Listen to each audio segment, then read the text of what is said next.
At the same time, early voting has started in Namibia and other countries in Namibia's presidential and National Assembly elections. Liberian organization, the Southwest Africa People's Organization, which has led the country for 34 years, is facing a challenge from opposition parties. Namibia, with a population of 3 million, achieved its independence in 1990. Like many other countries in Africa, Namibia is facing challenges relating to the economy, unemployment and land, which continue to be thorny. SWAPO is going to these elections after the death of its president, Hage Geingob. Now, the current president, Nangolo Mumba, did not avail himself as a presidential candidate for the upcoming polls in 2 weeks' time. Let's stay with these developments and speak to SABC News International editor Sophie Mokoena, who is joining us now for further discussion. Sophie, good evening to you. Thank you so much for your time. Let's start with Botswana. The order of business, it seemed to be the finalization of cabinet and tackling the thorny issue of De Beers. Yes, indeed, both President Boko and his vice, who is the finance minister, met today with the high-powered delegation of De Beers, including Anglo. As you know, that De Beers now it's part of the Anglo group, and therefore they were there, the CEO was there. That speaks to how serious they are in terms of trying to resolve this standoff.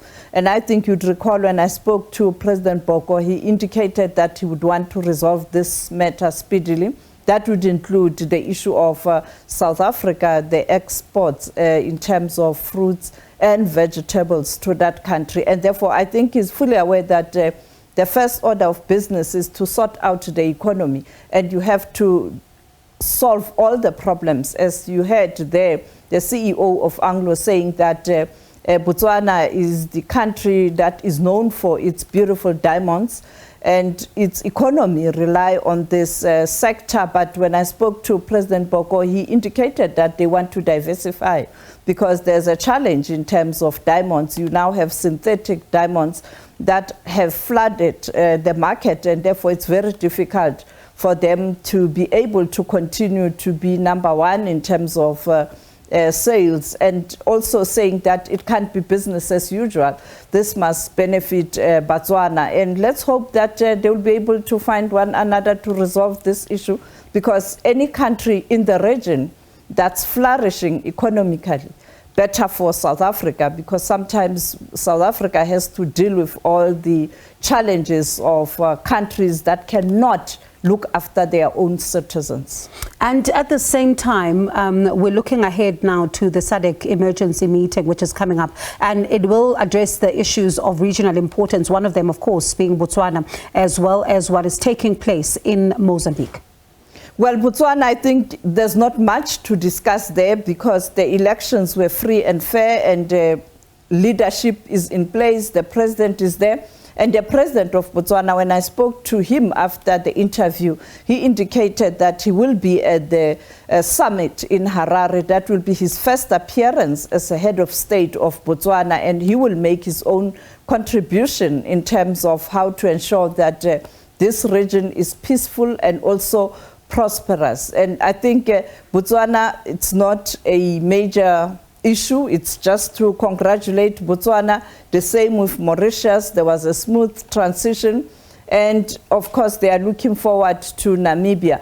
But on the issue of Mozambique, that's where the problem is. And I think as they deal with the Mozambican question, they will be monitoring what the Constitutional Council will be doing. As you know, that in relation to the electoral process in Mozambique, yes, the Electoral Commission can make pronouncements, but the Constitutional Council must finally approve the results. And we are told that the Electoral Commission in that country has been requested by the Constitutional Council to answer certain questions after some political parties, the opposition, went to the Constitutional Council to complain about the processes of elections. And therefore, the deadline was last week Friday. By Friday last week, the Electoral Commission in that country didn't respond. We don't know whether they have responded.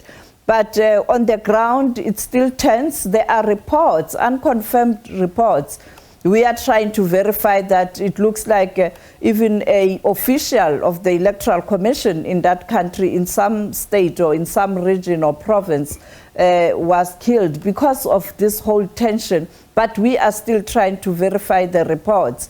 And therefore, I think it will be critical for SADC to ensure that they are able to come up with an agreement in terms of the region, what to do with the situation in Mozambique.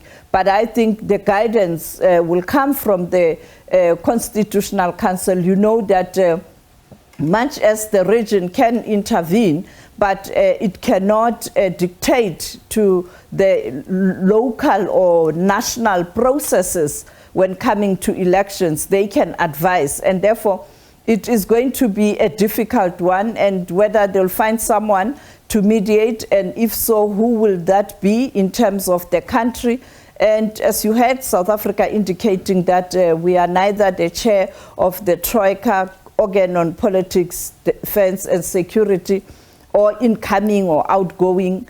And in relation to the assembly as well, we are not the chair of SADC assembly, either incoming, outgoing, or so current. And therefore South Africa is just currently a member of SADC, and it cannot play a bully boy, or it cannot dictate to countries what to do. The only thing South Africa can do, if the stakeholders do approach South Africa behind the scenes, as we had the opposition in that country that is aggrieved, saying that much as South Africa, the president of the country is the president of the ANC, and they have a relationship with SWAPO, they still have confidence in him and in the country, perhaps to be part of the important discussions behind the scenes. And there is the issue we just brought to the viewers as well, the upcoming polls in Namibia, with SWAPO under immense pressure. Yes, SWAPO is under immense pressure, like other parties in the region. We know that they have appointed or nominated Netumbo Nandi Ndaitwa as their candidate, a female, and she's a former diplomat in terms of work, a former foreign affairs minister, and now the vice president. On the other hand, you have a new party, the Independent Patriots for Change, and that's led by Dr. Panduleni Itula. And it looks like he's putting a strong challenge to the SWAPO candidate. And therefore, we'll see what's going to happen in Namibia with these elections. The parties are out still trying to woo voters, even though it's late now, because special votes started yesterday. And you can see in terms of, because they were able to post the results immediately of the special votes in the embassies, high commissioners' offices abroad, in those countries where the diaspora were allowed to vote, and also the people who have a privilege to be categorized as early votes and who are allowed to do so, like your security personnel, your health personnel, because they will be working during elections. You can see that contestation between IPC and SWAPO, but at the end of the day, we don't know what's going to happen. As you can see, that also of interest with Namibia is that you have a woman candidate, SWAPO fielding a woman, and if she is able to win elections,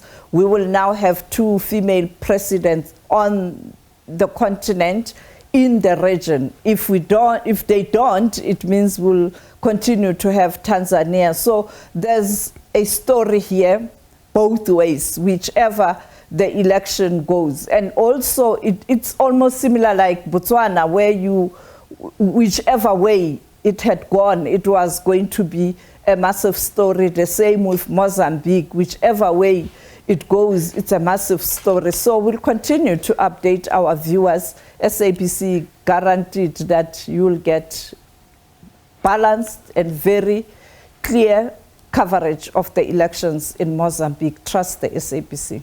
Trust us indeed. And before I let you go, on a lighter note, Bafana Bafana have landed in Uganda. Hey, at least let me talk about something very light. I've had it in terms of hard news. Yes, it's a nice one. We'll have our team in Kampala speaking to the team. The team has landed in Kampala. We saw the pictures. And of course, because they have now qualified for Africa Cup of Nations in Morocco, I think there's going to be interest. And we're looking forward to see how are they going to play. And I think it is going to be a moment for them to really show up, because there's no pressure anymore. Even going to South Sudan, it's going to be a walk in a park. And I think East Africa region, we are spoiled for choice. Go and watch Bafana Bafana. They really must. And I saw the excitement in Uganda. Even young ones, they want to go and watch Bafana Bafana. Yeah, the team is quite popular. And even more popular right now is Hugo Bruce, the coach, qualifying back-to-back for AFCON. Certainly a proud moment for South Africa. Thank you so much, Sophie. And really, it's quite a relief to end on a lighter note today. It really is. That's SABC News International Editor, Sophie Mokoena.